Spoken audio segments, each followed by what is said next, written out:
Hello, ladies and gentlemen. We're about to start, so if I could ask everybody who's outside to come in. We're about to close the doors.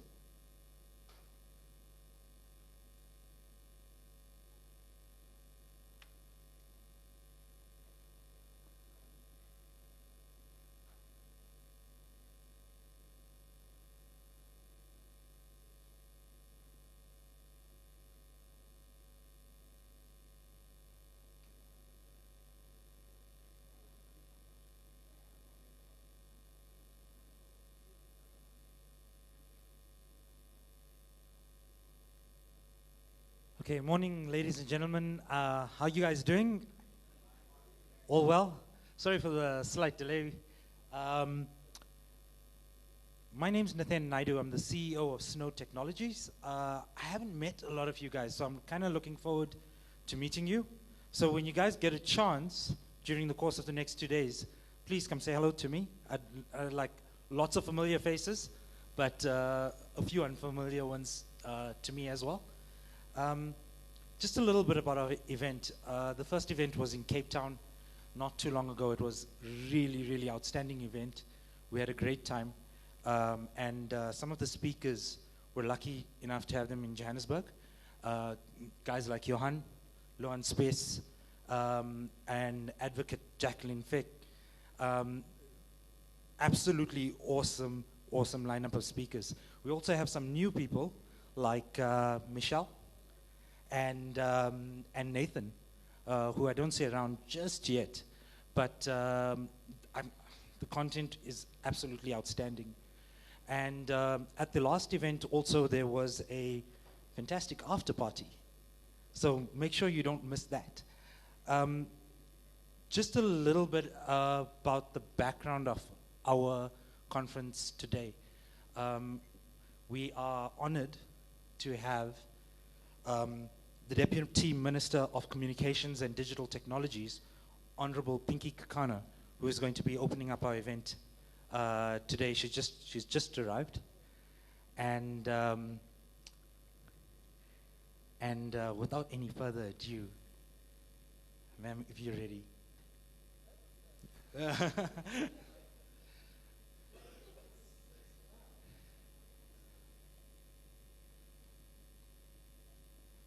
Ladies and gentlemen, please give a round for Honorable Pinky Kekana.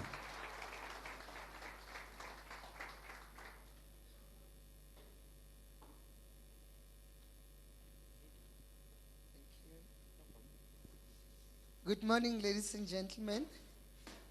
I need to really, this time around, apologize, which is something not in my nature or DNA. You know, there's Tumamina time, and we live by that time. We just had my driver from Harankua. He had an accident. He rolled with a car. So we are just attending to that, but he's fine. Program Director, let me recognize you and recognize those who are with us here. Ricky Muloweni, the Group CEO, Kenzom International. Let me also recognize Mdu Zakwe. I hope he's somewhere here, who's the CEO of MICT SITA. Let me recognize Councillor Dorcas Makwela from Ekurhuleni, the city of Ekurhuleni, where we are.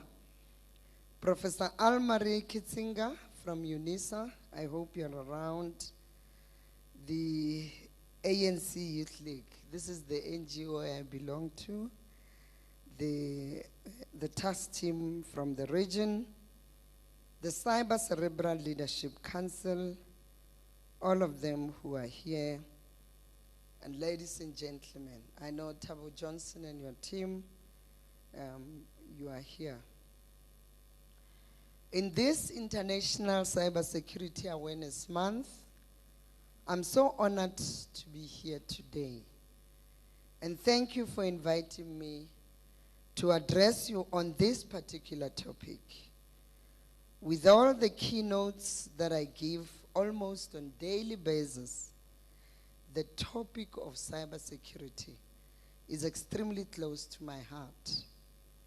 For me, creating a culture of practicing safe and responsible behavior with the legal use of technology is critical to our online existence and digital footprint as individuals and as a nation.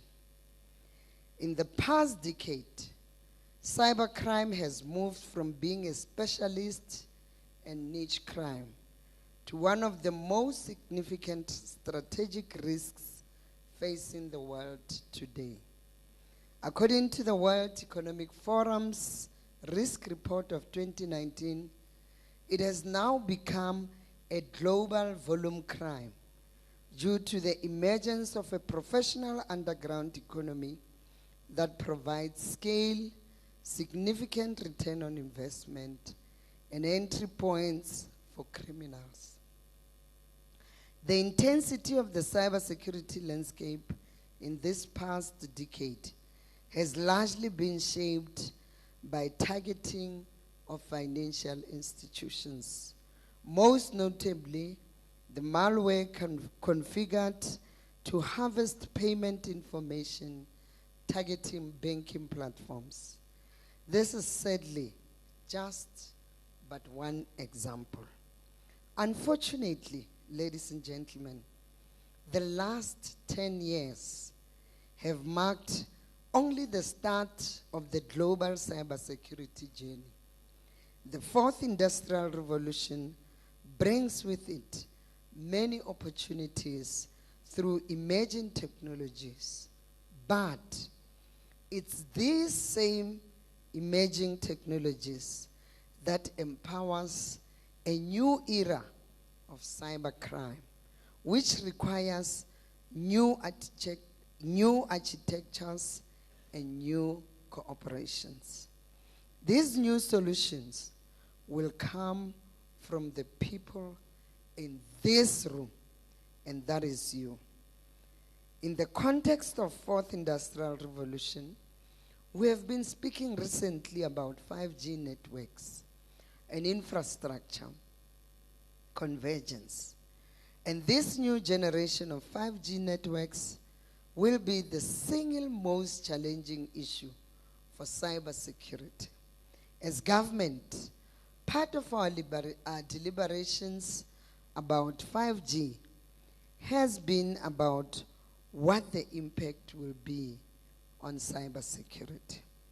The design of 5G means that the world will enter into an era where from 2025, 75 billion new devices will be connecting to the internet every year, running critical applications and infrastructure at nearly 1,000 times the speed of the current internet.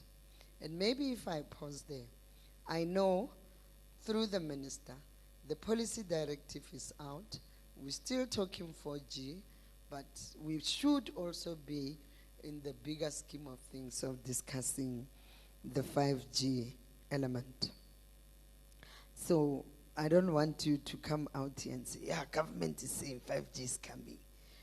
Minister is still on the policy directive that speaks to the 4G. And you know, all of you, that there are still areas with 2G coverage and all those things. So even if we want to leapfrog, we said our people should not be, nobody should be left behind. So it's part of the discussions you guys must also look at. Yes, so I was saying we will be experiencing 1,000 times the speed of the current internet connectivity once the 5G is deployed.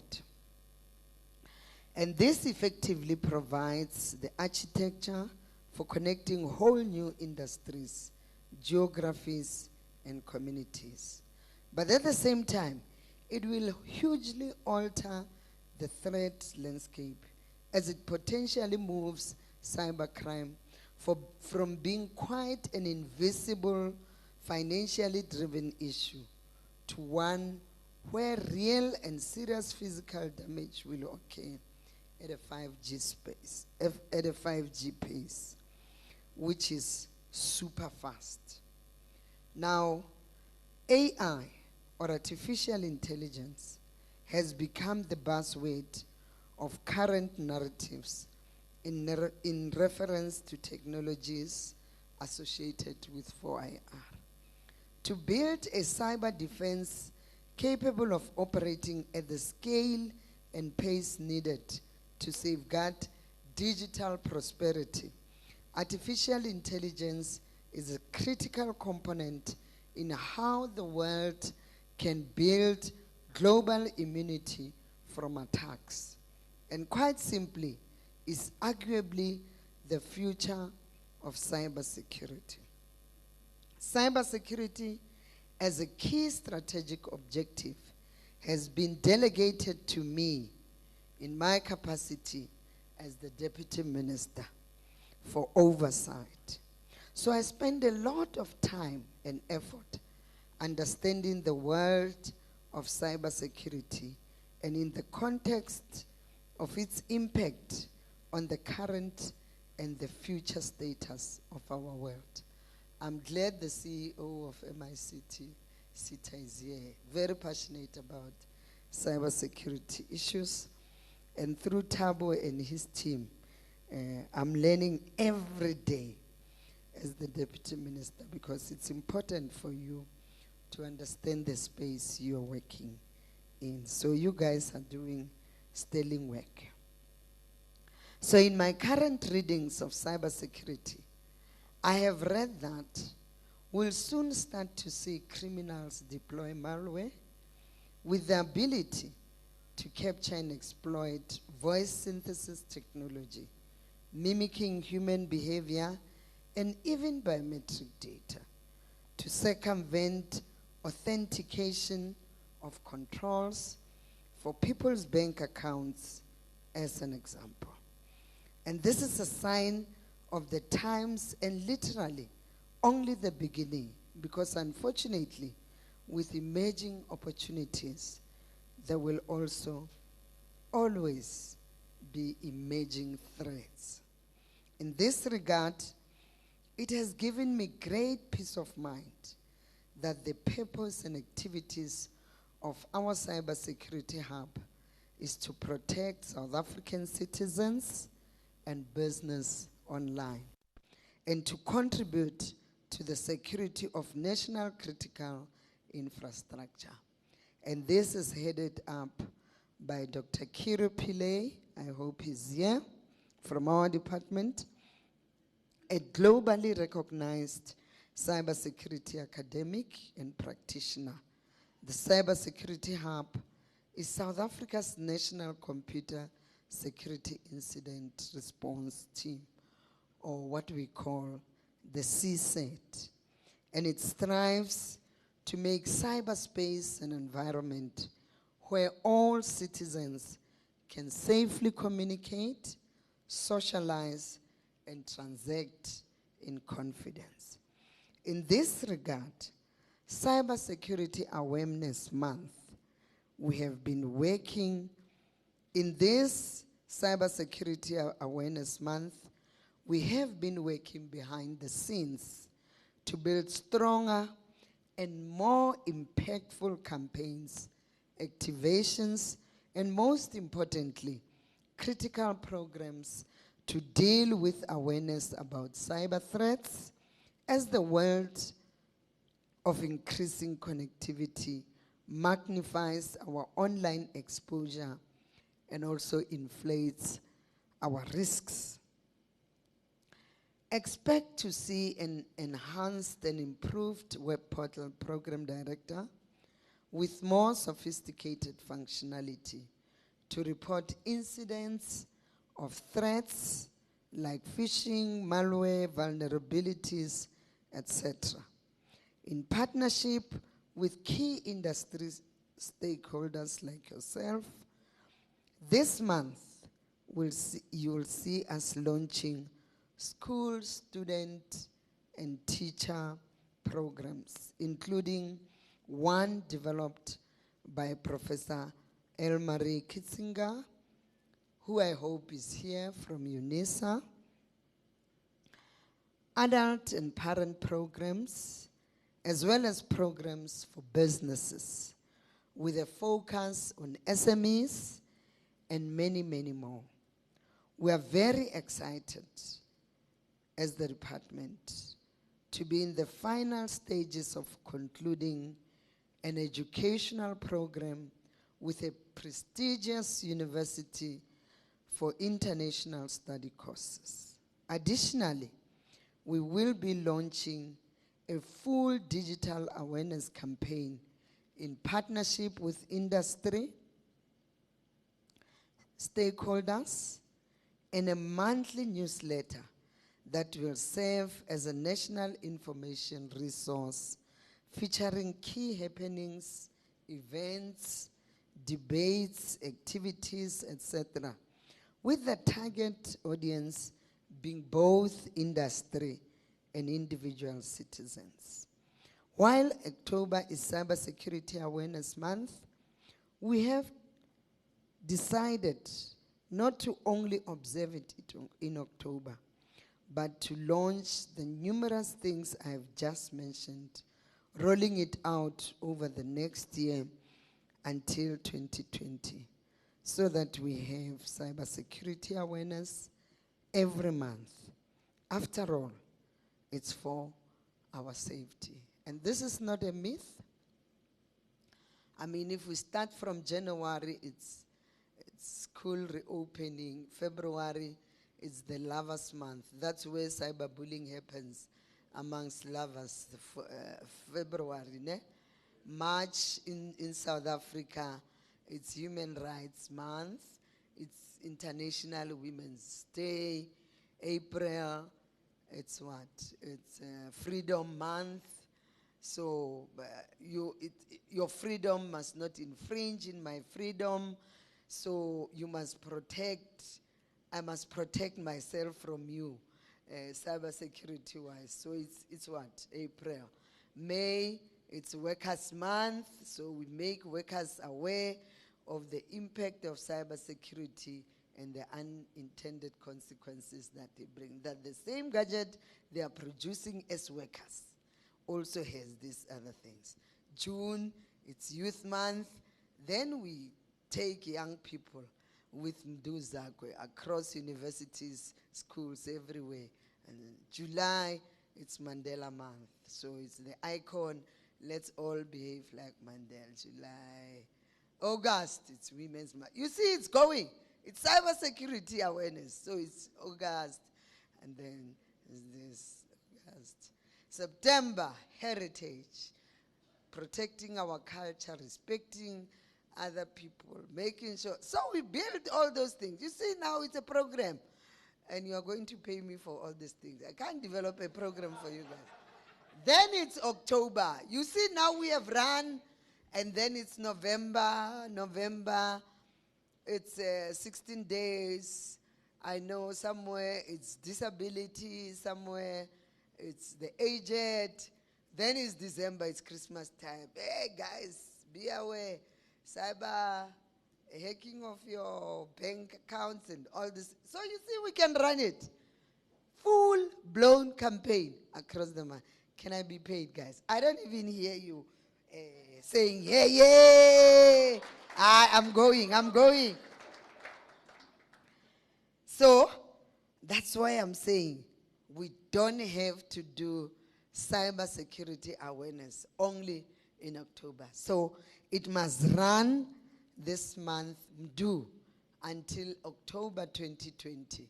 And we should be able to come back as industry and our people and say, what is the impact? How far have we gone? Is everybody on board? You know, digital parenting is something very, very difficult, especially where you have parents in the rural areas who most of them can't read and write, but they also have capacity to buy smartphones for little ones to make sure that they are able to do their homeworks and other things, but the unintended consequences also comes in that way. So, Program Director, I wish you great deliberations over the next 2 days, and I ask you to ensure that by the end of your conference, that you send me your action items arising from your discussions, including factoring in October 2019 until October 2020, so that when we come back, we are able to say, we have moved from here to there. So that naturally, I hope you'll send me your action items arising from your discussions that I will naturally assume will align to the National Cybersecurity Policy Framework, but I'd like to also see your measurements and monitoring thereof. The only way we'll get this right is if we constantly collaborate between government, industry, and civil society. And as I conclude, I want to quote India's Prime Minister, Narendra Modi. And I quote, "I dream of a digital India where cybersecurity becomes an integral part of our national security." Close quote. And in this vein, I want to leave you with this. As we become more interconnected, the shared responsibility of securing our cyberspace needs to be all our responsibility, and not only a few. I thank you.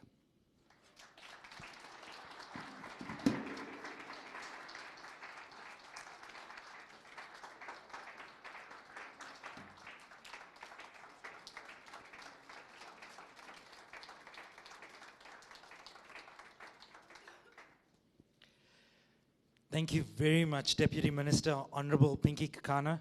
I actually have the pleasure of working with your department and Dr. Kirupale, and also the pleasure of being in your cybersecurity hub. I think the work you guys do is awesome, and I look forward to what you guys do in the future. Ladies and gentlemen, we are running slightly behind schedule, so I'm going to push things straight along. I'd like to introduce you to Ricky Moloweni, the Group CEO of Kanzem International. Ricky, are you around? Ricky, I had the pleasure of hearing him talk last night, which was excellent at our dinner. Ricky.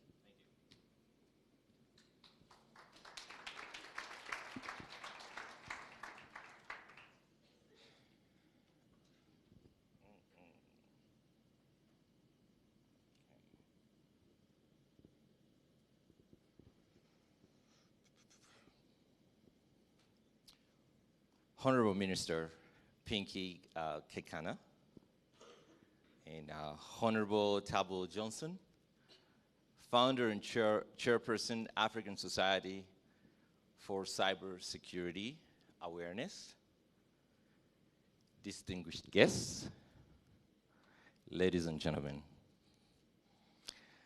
Allow me to welcome you all to the Cyber Cerebral Summit here in Johannesburg, South Africa. My thanks to everyone who has put so much effort toward making this summit a success. Most importantly, allow me to thank Samantha and where's Lucius? I call him Lucius, but he's Aloysius. Where are you? Oh, he's out probably doing something. Allow me to thank them for hosting us and for their commitment to ensuring all South Africans are aware of the need for cybersecurity and the potential harm to South Africa and all the nations of our continent if left unchecked. It's great to have so many business leaders from within South Africa and the rest of the world here in one place. You are here because you are passionate about South Africa. You're passionate about South Africa's economy and the economies of all African countries, with the primary goal of keeping them safe and secure. My name is Ricky Mulaweni. I stand here representing Kanzam International and its cybersecurity partners from United States of America.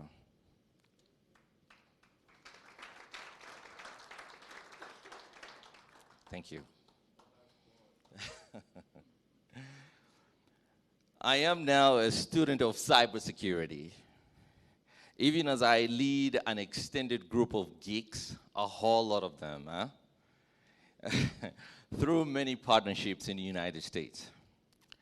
But also allow me to tell you that I'm a citizen of Africa, and I'm a child of Africa, and I'm extremely passionate about Africa, and I look forward to working with you all.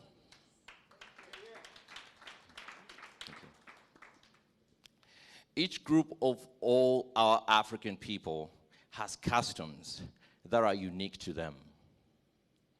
However, in all ethnic groups throughout Africa, the family unit has always been of utmost importance.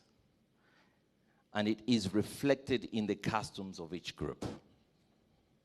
Traditionally, our African groups have always believed in keeping security matters very tight to a household and even to an extent of making sure that younger people within the home do not realize vulnerabilities within the family. I just want to give you an example. When I was growing up, my father really never thought it was important to come and ask me at night if the back door is open or the front door is open when we're going to sleep. For him, it was just in him, and I'm sure for most of you guys, when it's nighttime, we all go to bed, but my dad will always make sure he gets up at night, goes to check the front door, goes back the back door, everything is good, and he goes to bed. I'm sure it happens for you guys. It happens for us.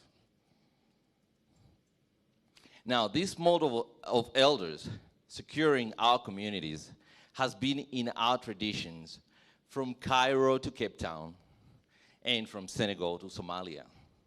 It's absolutely common in Africa. Now, this fabric of our tradition and culture is now under threat to all here in South Africa and indeed the rest of Africa. Yes, we did overcome the colonialism and we have all the freedom, we have thriving businesses, and we're building them in as many countries as we feel like. I'm here in South Africa doing the same. But the cybersecurity threat is much bigger than all the past threats that generations before us have faced. Now, there's an organization in Kenya, it's a consulting firm. According to Cerebral, it's called Cerebral, Africa's Cybersecurity Report of 2017, as many as 96% cybersecurity incidents in Africa go unreported or unsolved. The African tradition of keeping information only by the elders is no longer our best option in securing information related to cybersecurity All our citizens need to get involved. We need to get our children involved. We need to get our young people involved. We need to get our elders involved. We can't keep the culture of my dad every day at night going to the front door and the back door. My dad does not spend as much time on technology as I do. Now, 71% of the world's 15-year to 24-year-olds are now online. 71%.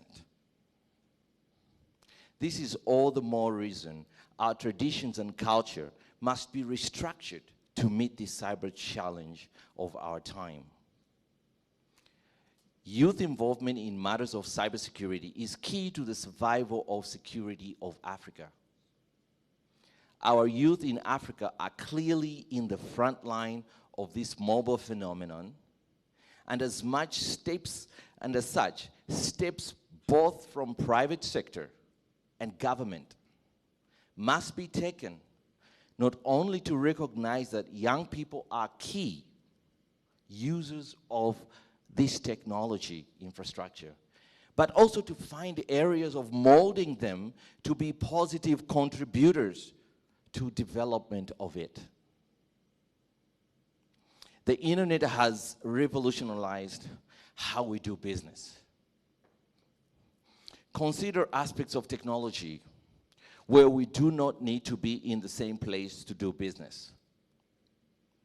I met Samantha, not in person.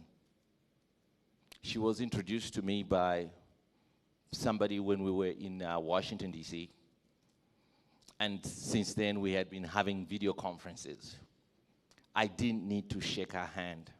She told me, Ricky, come to South Africa. And I said, yes, I will come.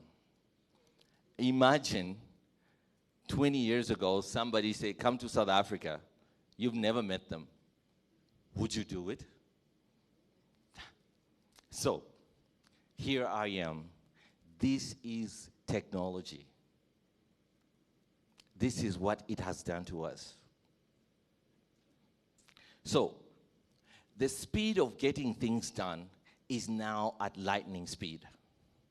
Internet-based businesses, operations make everything easier and faster and less expensive, but also introduces opportunities for scams.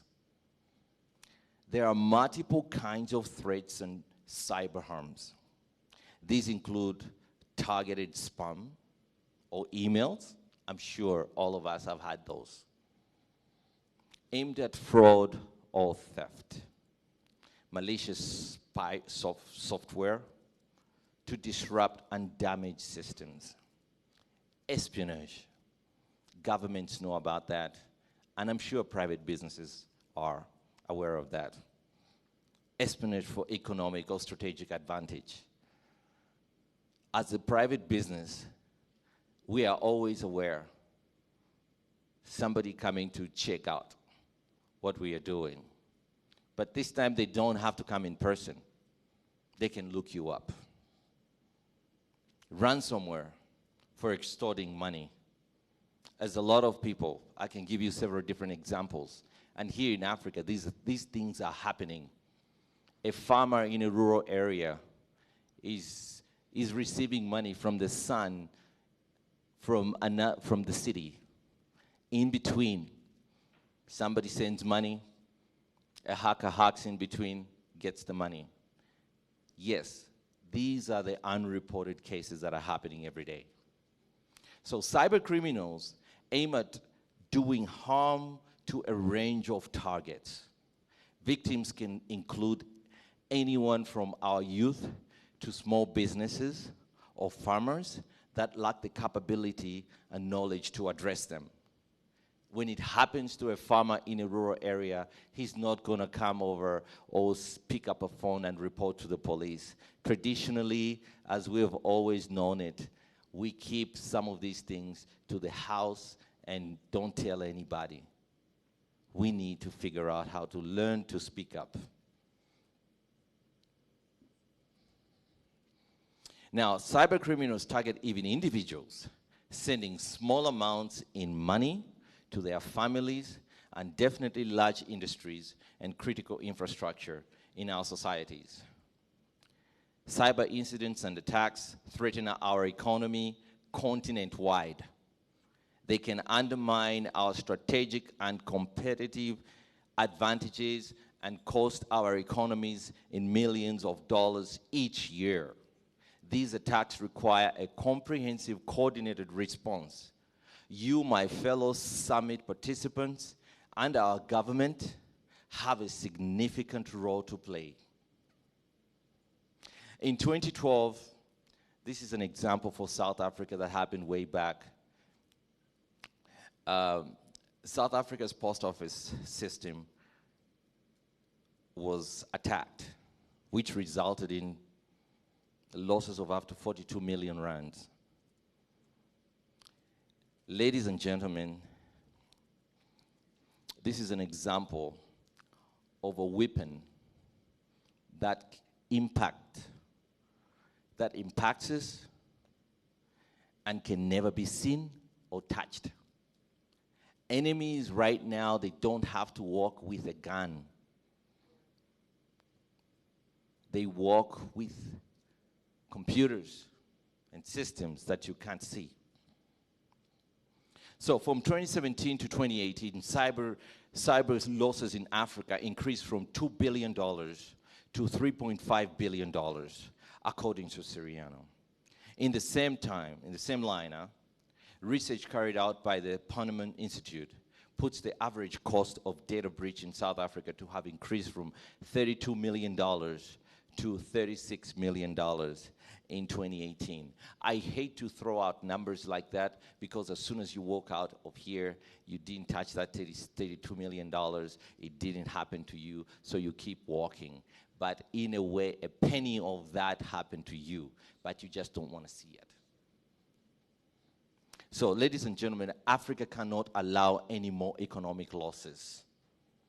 After all, we've been through from fighting colonialism, fighting ourselves to know how we can work with ourselves, learning to build modern economies that we have right now. Look at us. And also educating ourselves and educating our citizens, educating our people. We have achieved so much, and yet we want to leave these vulnerabilities. We can't afford that. It is important for us to note that the threat that we face is not tangible, and the enemy could be near or anywhere in another continent or country, even in this room as we speak. Now, yes, a whole lot of you, when I mention this name, you'll probably be aware. The wars of Shaka Zulu. In those times, it was a clearly defined warfare. They had full knowledge of the enemy. And they knew how to go around and surround the enemy. We don't have that luxury. In today's cyber war, the attacker is often not clearly defined and can target many countries at one time across the globe. Consider the case of WannaCry. Some of you heard about it in the United Kingdom. It was a ransomware attack in the United Kingdom.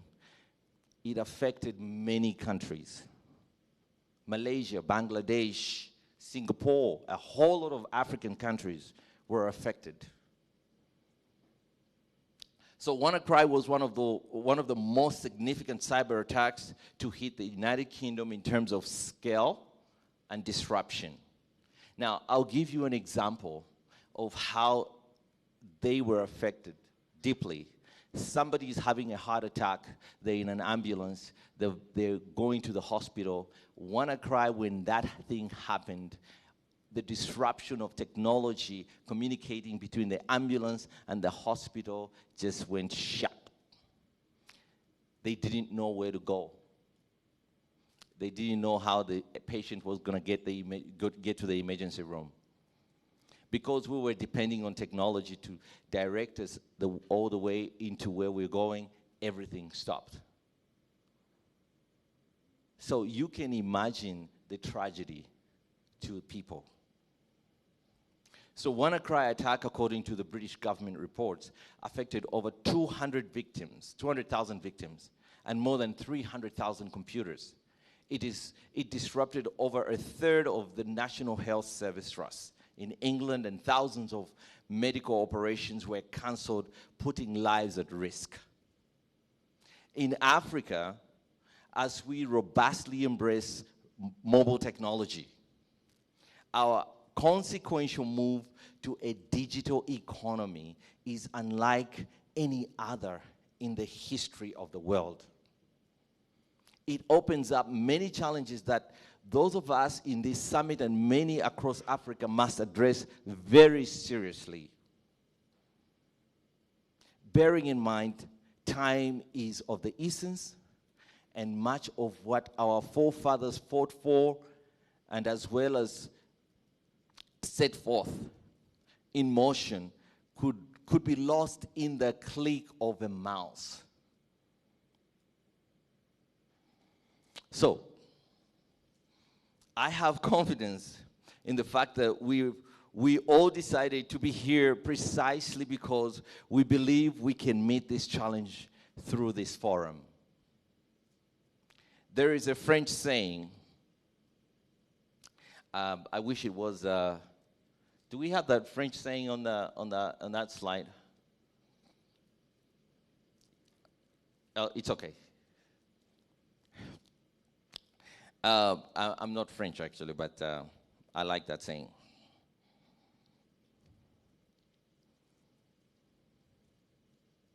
Do we have that? No, okay.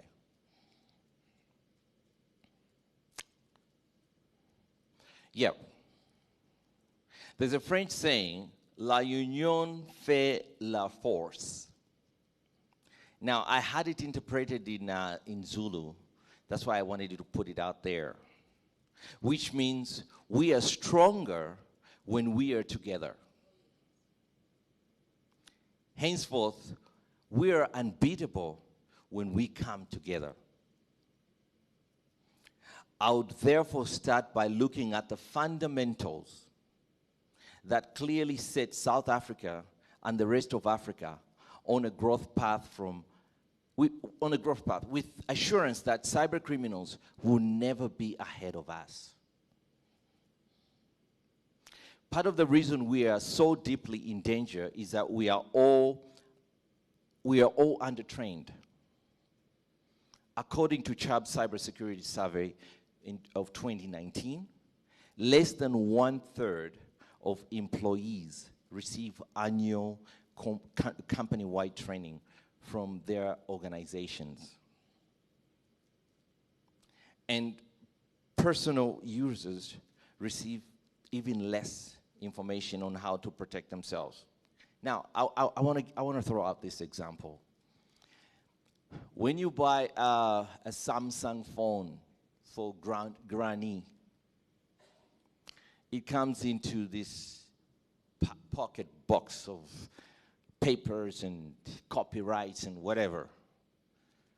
And they're all in English. Are they ever in Zulu? No. They are never in any other language. They are not in Swahili.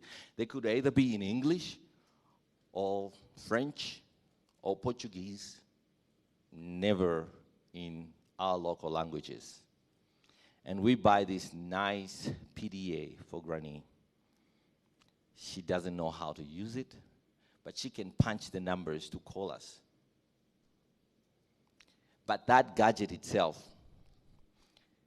is a weapon as well as a good thing. So, there is something for us to think about. So, even Granny needs training on how to use the phone, because that phone has a camera and it could have some level of internet on it. So the best way to engage in a war is to understand your enemy. Any business house, small or big, needs to understand that training for its current and future employees is key. A call for NGOs, economists, politicians, and all people that are here. This call to understand that we are as strong as our weakest links. And that's a cybersecurity thing. Imagine your strength and imagine your weakest link.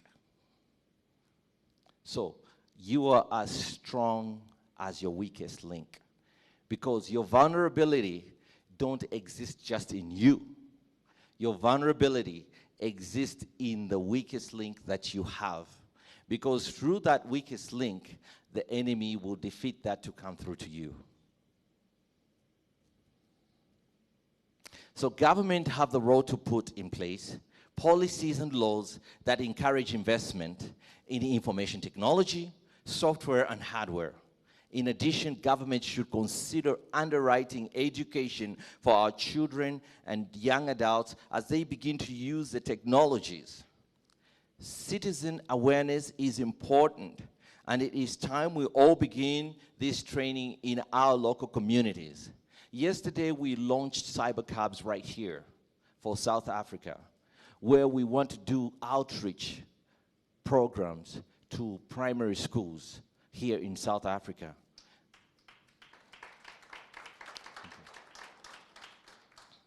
So, I'm calling upon all of us to look at the possibility of having our children embracing technology, but at the same time understanding what that technology can do for them. And maybe only, this is the time where our children will start learning the technology itself. Because remember, our children are the future. And we need to start. Now, we can't wait. We really can't wait. So, business has to organize itself too. That is you, ladies and gentlemen. You have to be willing to take the risk to invest in communication, technology, and cybersecurity.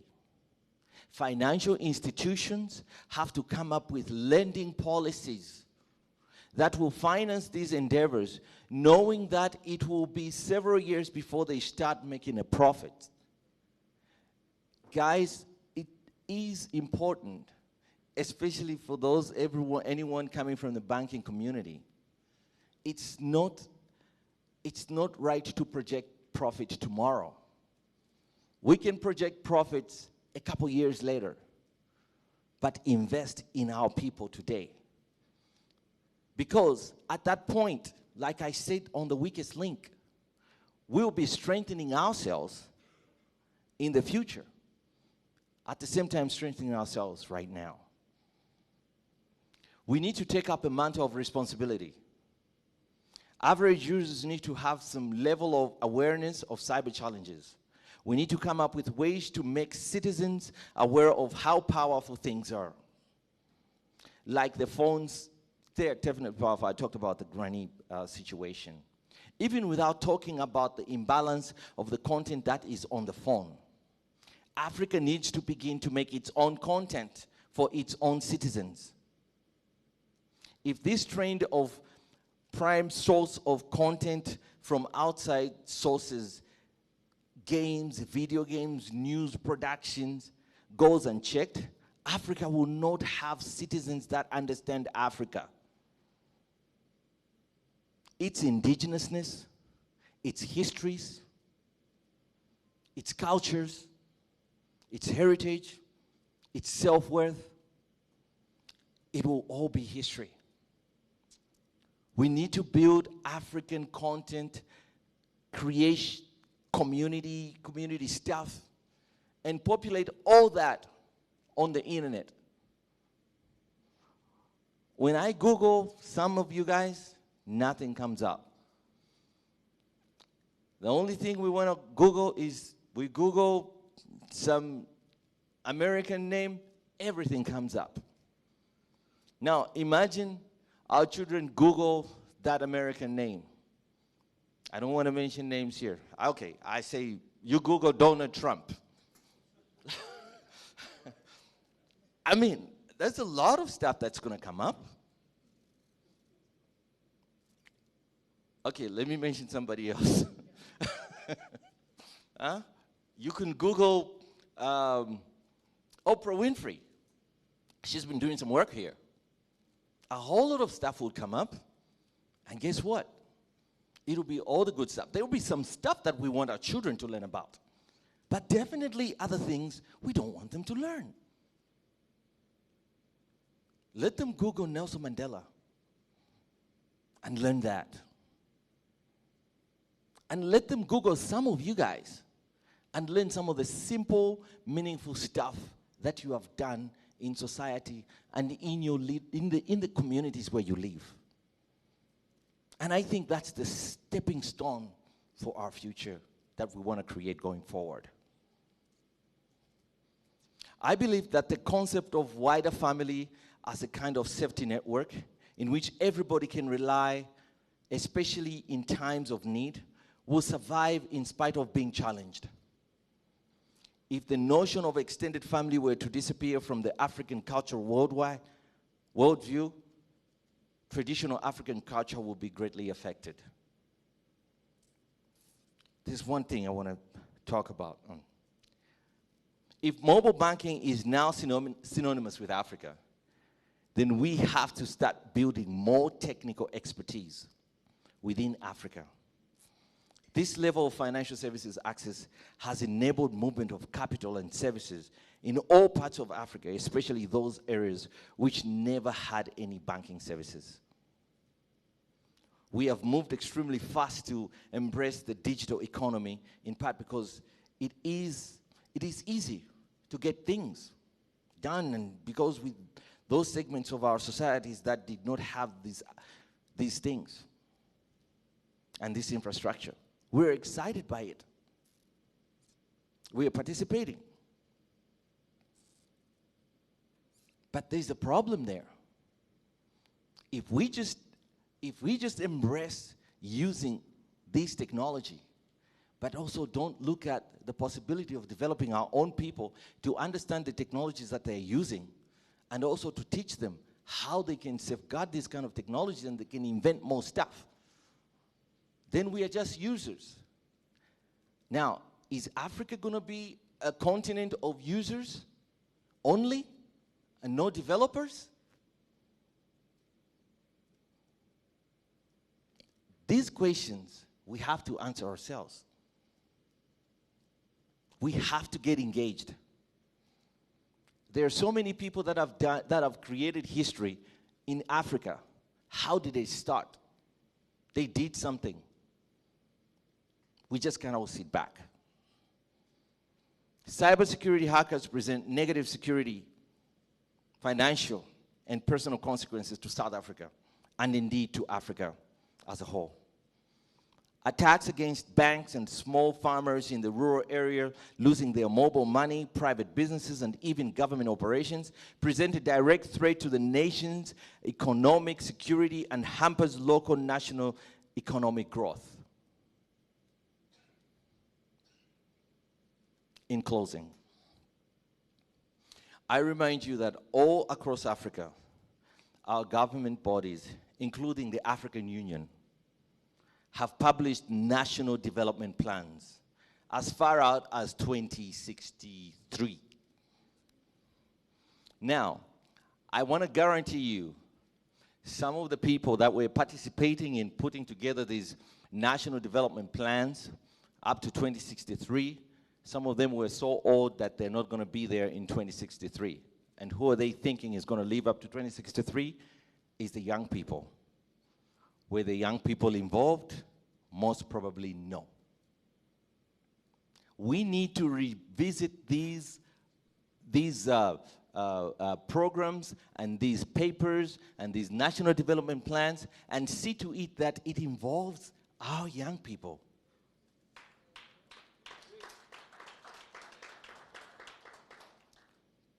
So, I ask you to examine these plans and ask our local leaders, how and when can we start working on those aspects that affect implementing needed cybersecurity measures?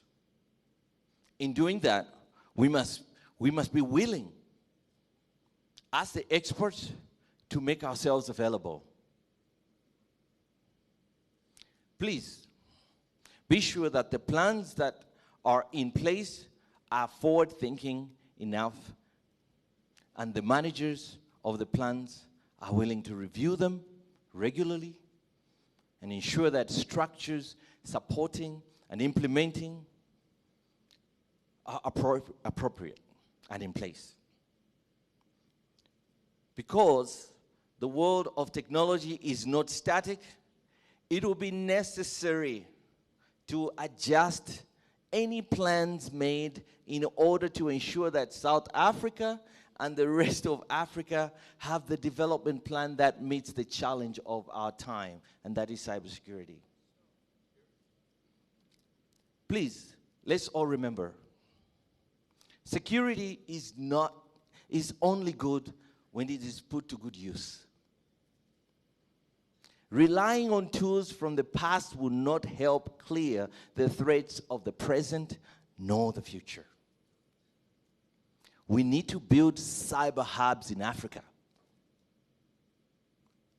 We can't let cybersecurity infrastructure be held up in the United States, in Washington, D.C., in California, and all the other places, whilst Africa is just looking. We are just submitting all our information. We can't do that. Cybersecurity needs to be a cause of our time today. Some of you have to walk out of here today and say, I'm going to do something. And talk about it with somebody. We're going to have to do something. You are what you repeatedly do.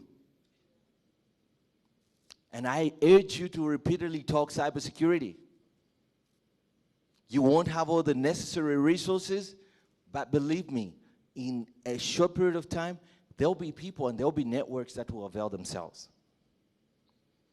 Please, allow me to hereby emphasize, the businesses that thrive are those that realize that their role in Africa is not simply to make profit, but to contribute to the development of South Africa and to the development of Africa. And eventually, the whole continent. When you're in Africa, you're not just doing business. You are touching lives. You're transforming societies. And you are really creating history. I thank you all. God bless you. And God bless the people of Africa. Thank you.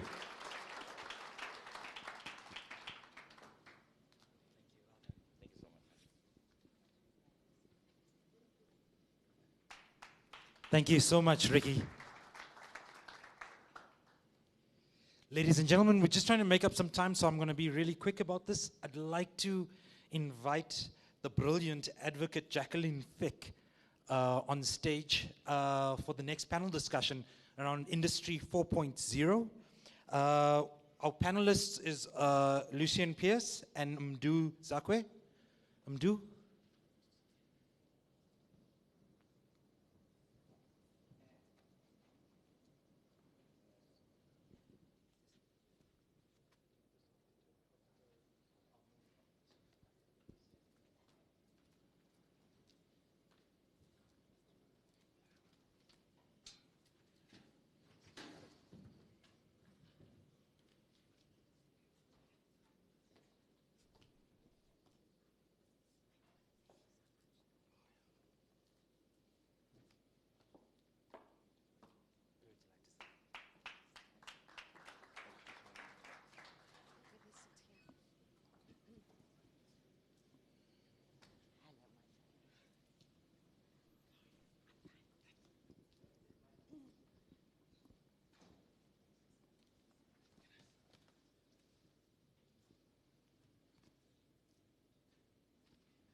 this one.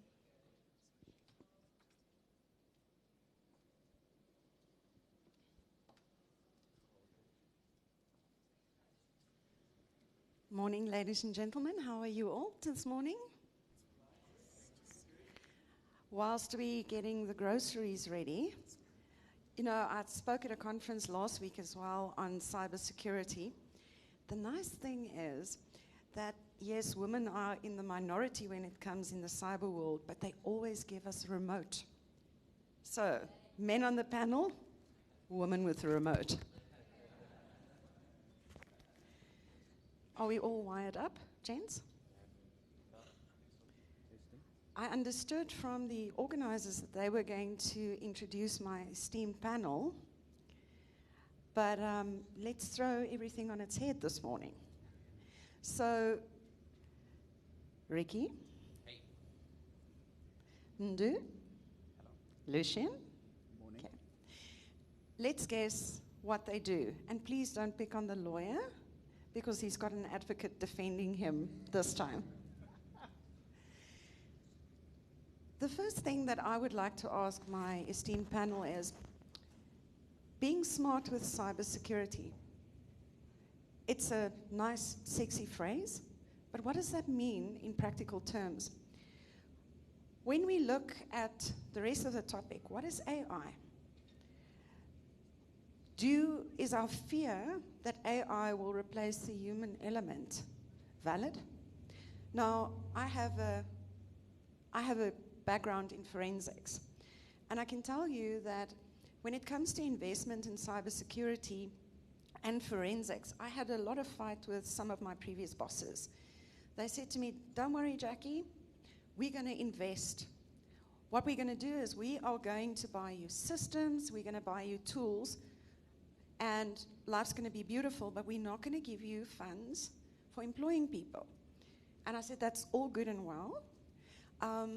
When we do catch these people, I want to know how big the truck is going to be that I'm going to load the server on that's going to go to the scene and actually question the suspects. So, in my humble view, I do think that we're never going to get rid of the human element versus artificial intelligence. So I'm going to direct the first question to Mdu. So Mdu, when you think about the concept of being smart with cybersecurity, what's the first thing that pops up in your mind? Good morning, everybody. Am I audible? All right. I can give you the remote. But you're giving it back. No, you can hold on to your power.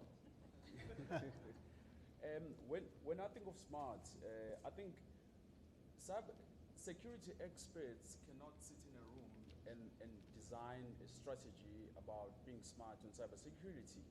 It follows what happens in the industry. Remember, traditionally, IT people are support structure for business. So your IT department will support your marketing, your finance, etc.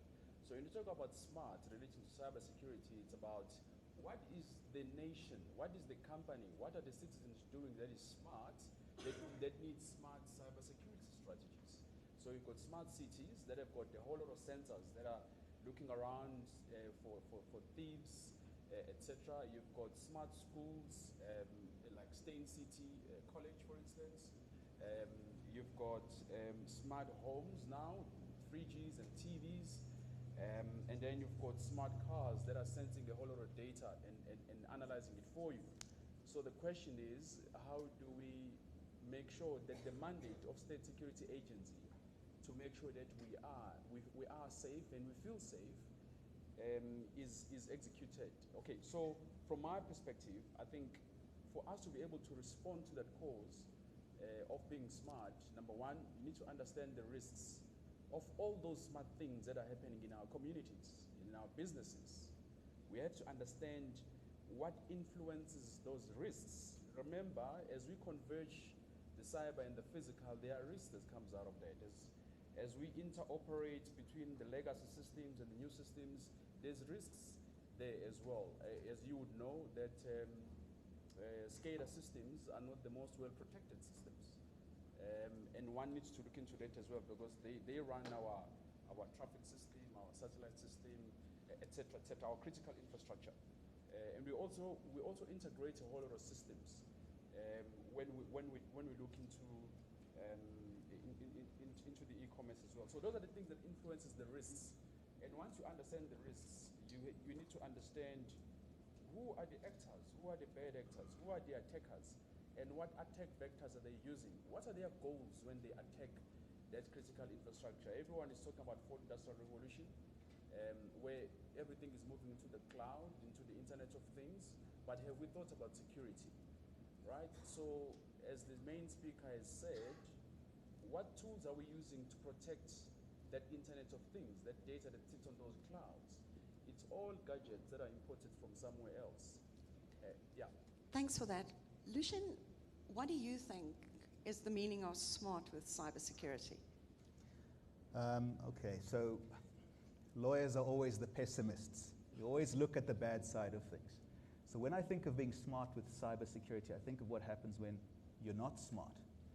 I think of the consequences like damage to your reputation. You might have the best entity, you might have the best business model, you might have built up this wonderful brand, and with one simple incident that happens where you weren't smart and didn't take the necessary precautions, that's the end of, or potentially the end of your business.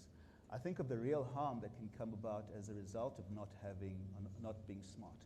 Real physical human harm can occur. We were talking about AI earlier. You know, and my view is what happens when we've got these wonderful smart cities that have 5G antenna all over the city, driving smart driverless cars, and the entire network goes down because of a particular incident. That incident could have been caused by somebody who didn't take the necessary precautions or mitigate whatever risks are involved. So from my perspective, I always look at the consequences of not being smart, these huge administrative fines that could come with it. The damage that Ricky spoke about, he mentioned a figure of $32 million US. I mean, that will sink any corporate here in South Africa. So from that perspective, as the lawyer, I say, you know, you cannot not be smart about cybersecurity. Thank you for that, Lucian. You actually gave my surprise away because for me, I'm going to go back to you to ask you to tell people what you do. The interesting thing that I found is when we talk about people and what they do, they have a different view on cybersecurity. And based on the industry, being smart with cybersecurity means different things. At the last conference, for example, they showed us a video and we talked about a security incident. Now, interestingly enough, there was not anybody with a forensic background or investigative background on the panel. And they were all talking about how we're going to address the threat, how we're going to close the loopholes, but nobody looked for the whodunit evidence, and nobody was interested in catching the criminal. I, of course, was jumping up and down, up and down, up and down. So tell us, what do you do for a living? I'm heading an organization called MICT CETA. We train post-matric people on technical skills, particularly in the media, information, communications, technology space, through learnerships, internships, work-integrated learning for kids that are going to TVETs, and offering bursaries. We do that through mandatory grants and discretionary grants. And we do want to partner with industry. You know, 2.5 weeks ago, I attended World Skills in Kazan, Russia, where all TVET learners are invited to go and compete. So South Africa competed in 26 areas around ICT and security, and we got no medal. Okay. I will just make one example where we were competing on. We were paired against Russia, red team and the blue team, hacking each other. And Russia was able to hack South Africa. 90 times successfully. And South Africa was able to hack Russia 0 times. Now, why is that? When you look at the setup of Russia and how they get involved in TVETs and universities, and you look at China, how they do it, they sign off on the curriculum of TVETs. We don't. We've got some professors who just sit somewhere, design the curriculum. There is level of consultation. Yesterday I was at Klerksdorp on another TVET where they explained how the mines in that area, they just don't want to get involved in setting the curriculum for TVETs. They get invited, they don't participate. But mines, farms are the biggest employers in that area. So one of the winners for cloud computing was from Ireland. And when I asked him, how did you win this category?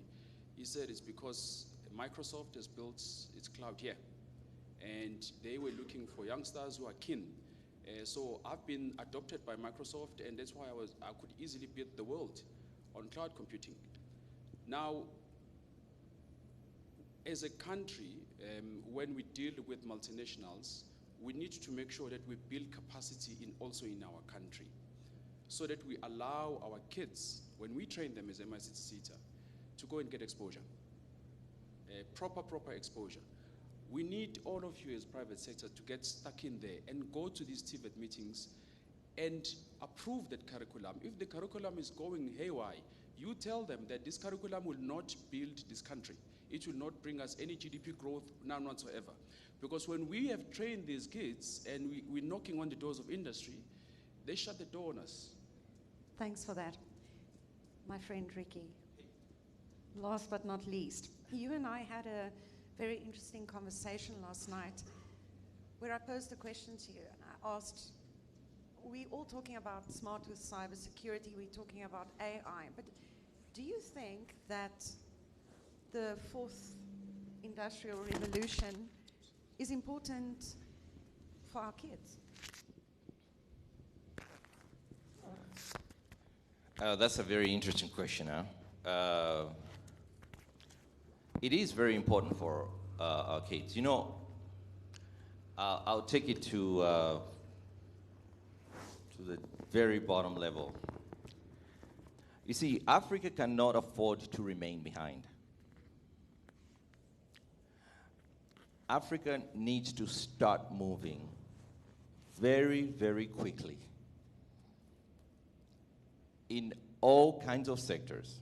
Now, I must say, technology is one of the advantages that we have right now.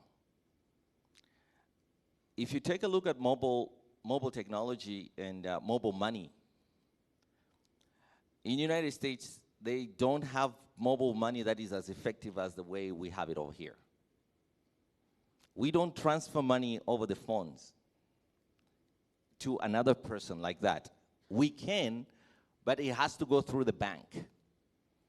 Or I can sit with you and we're using our banking mediums to do that.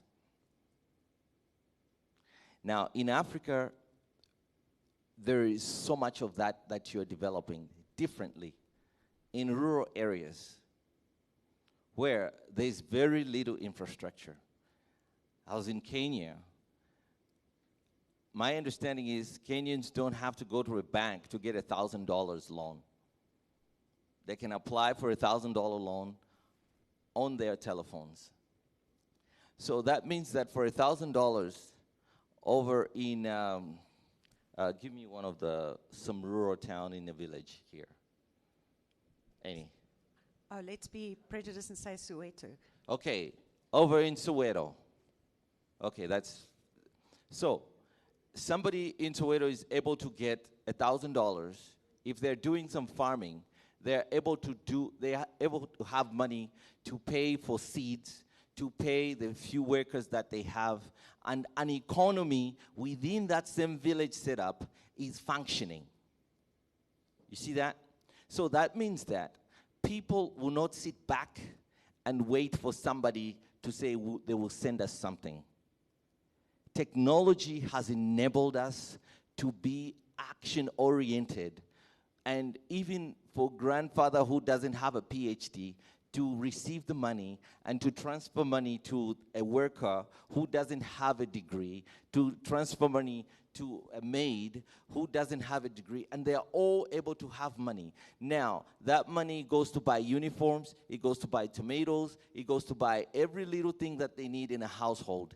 That is a small economy within the household, and it's functioning. And that's how technology has affected our economies. Now, on a large scale, we look at an economy to be the government giving money to students, as Mdu has already said, and those are bigger things. But we need to look at things from a smaller scale. And technology is enabling us to do that. So, in a nutshell, yes, we need all the best future technology that we need, but we need to do it right. We need to have our children learn it very much, and we need to create the content that they need to learn instead of getting the content. And I hate to say this, they will go on YouTube and found the Kardashians. That is not the life that our children need to have. So I think in a more, I didn't answer this with technological jargons, but I wanted to kind of bring it down to, yeah. Thanks for that, Ricky. Now, a woman is going to ask men to give me one word. If I say to you, what is the weakest link when it comes to cybersecurity? Give me one word. Ndu. Yes. 100% us. We are the people. So if we say people, why are they the weakest link? What do you think, Lucian? Well, you know, we can have the most amazing technology. You mentioned the phone, but you know, for my grandmother who goes and sits in the rural areas, perhaps in Nongoma, and is using the phone that we've bought her, you can send her, like you said, send her money. You can send her money, but if somebody is able to intercept her or intervene in those fancy systems that you've got in place, it's the people who allow the incidents to happen, if I can put it that way. Ndu? Well, I think let's just take it from the top, from the policy setters. Okay, we've got in this country a national cybersecurity policy framework. Now, what are the inhibitors of making that policy framework work for this country? Have we done a study as to why it's not as effective as we had hoped it would be? So there are things that we need to deal with at that particular level. And then we talk about capacity. Various organs of state, DTPS, DOC, State Security Agency, the SAPS, they all have a role to play in implementing the framework. But are they well capacitated? Do they have, they've established CSIRTs, but do we have enough CSIRTs as a country?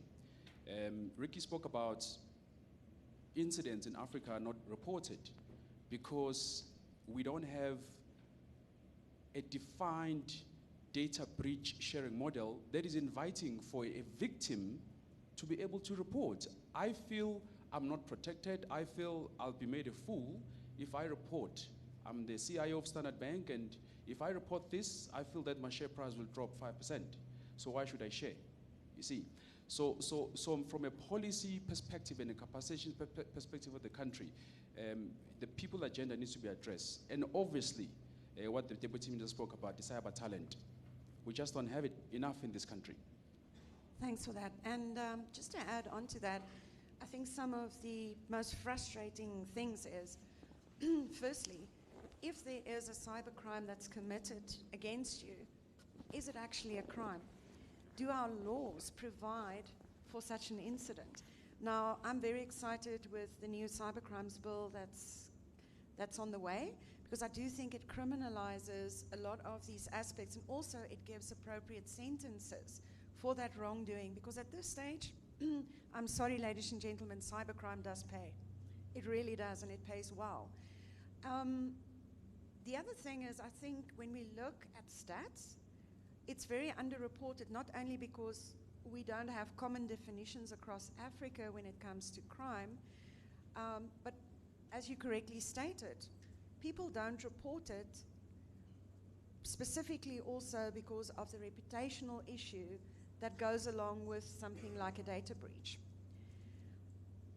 Ricky, is this the same thing that happens in the States? Actually, I wouldn't want to say that in the United States everybody is so much more aware of cybersecurity. I think, in fact, yes, they are aware because we're getting all kinds of cyber breaches. Recently, I'll take it that there are no children here. And so people were driving on the highway. That was last week.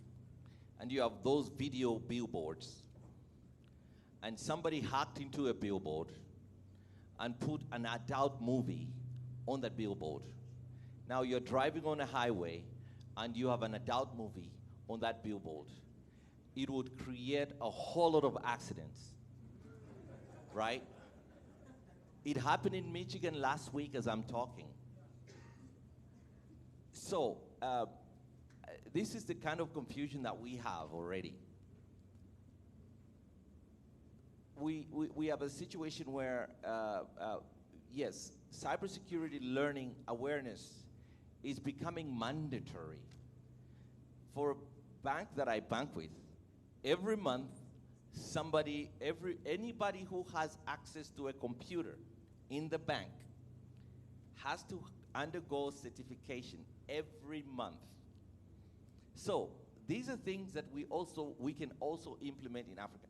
Older people, older retired people, they love their money because they've got the money in the bank account. They are very much aware of how many passwords they have to have, and they are always seeking help from people.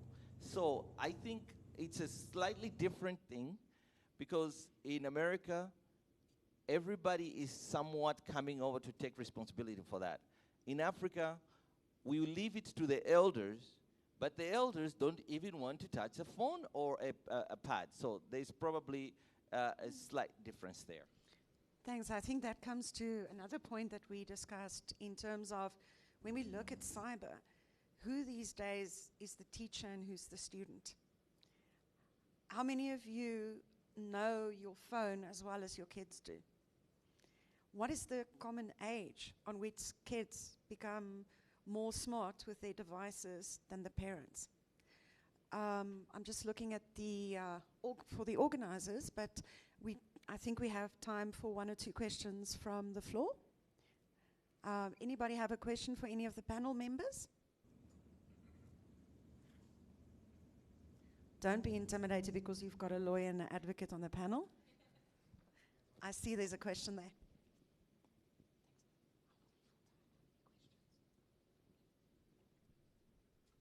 Hi, I'm Alfred. The question I have for the panel is more in line, I mean, when the question was asked who the biggest culprit or vulnerable person was, you said people. I beg to differ, and I just want a bit of elaboration on that. Because if I were to create a scenario where you took military men, doctors, and for example, cooks, and you said, who are all people, of course, and you said, which of these three groups of people will be more secured or more aware of a security environment? It will be easy to say the soldiers probably will be in a natural environment, which meant that in spite of the fact that they are all people, the norms and their training play a bigger role than their personality. Do you think there's something that we need to be looking at in terms of either norm, culture, behavior in the whole security environment that transcends people? Because as we sit here and discuss, there are people on the other side of the fence who are actually doing stuff. They're not sitting in meetings, they're not sitting in seminars, and they are actually hacking and they're doing stuff, and we sitting here and talking about it, and as important as it is to create awareness, I don't think, you know, that there might be more that is required than just the talk. Thanks. Ricky, you indicated that you want to answer this. Let me just see if the mic will reach.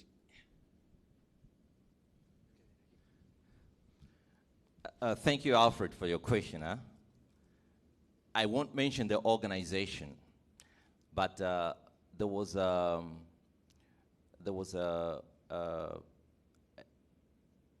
situation that was created in the United States at a very high secure, well-trained, smart people organization where security was a priority.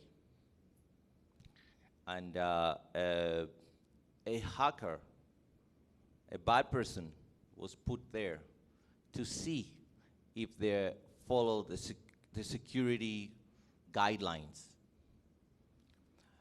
You know, and the first one, in that organization, nobody is allowed to get into the organization.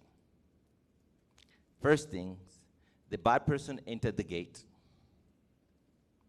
Now, the hardest place to enter was the doors because he didn't have a key fob. But guess what?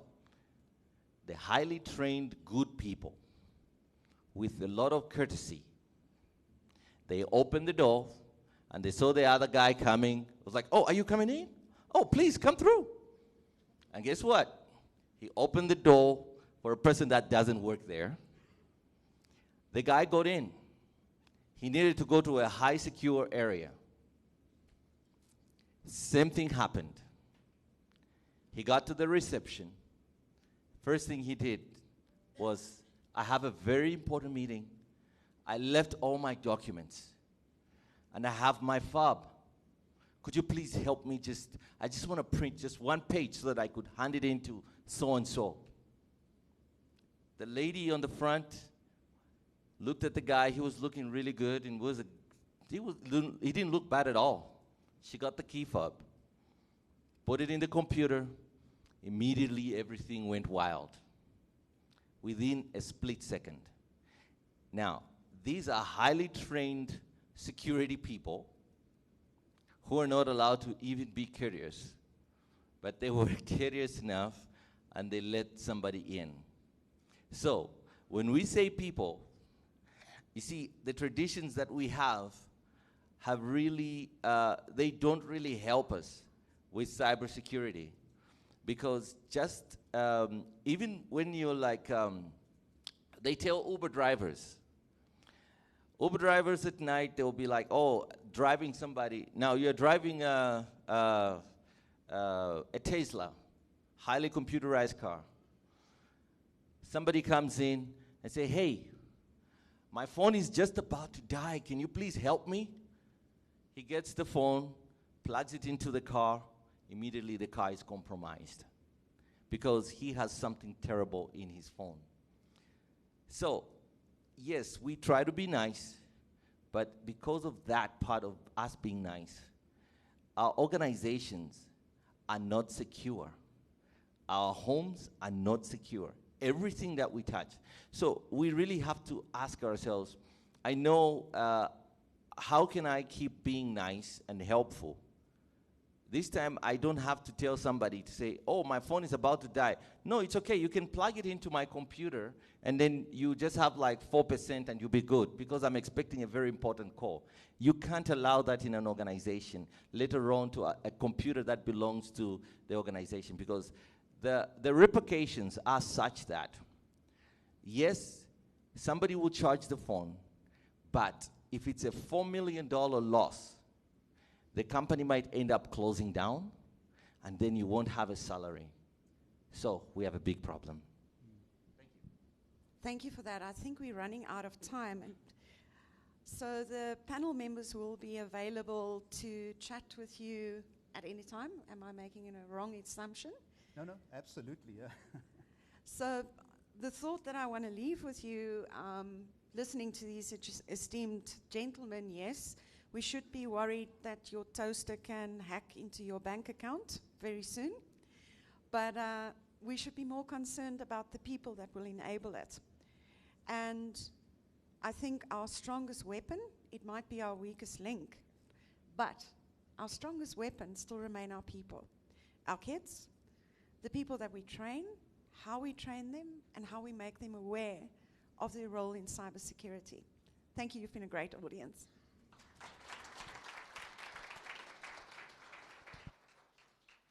Thank you to the panel and to Jacqueline.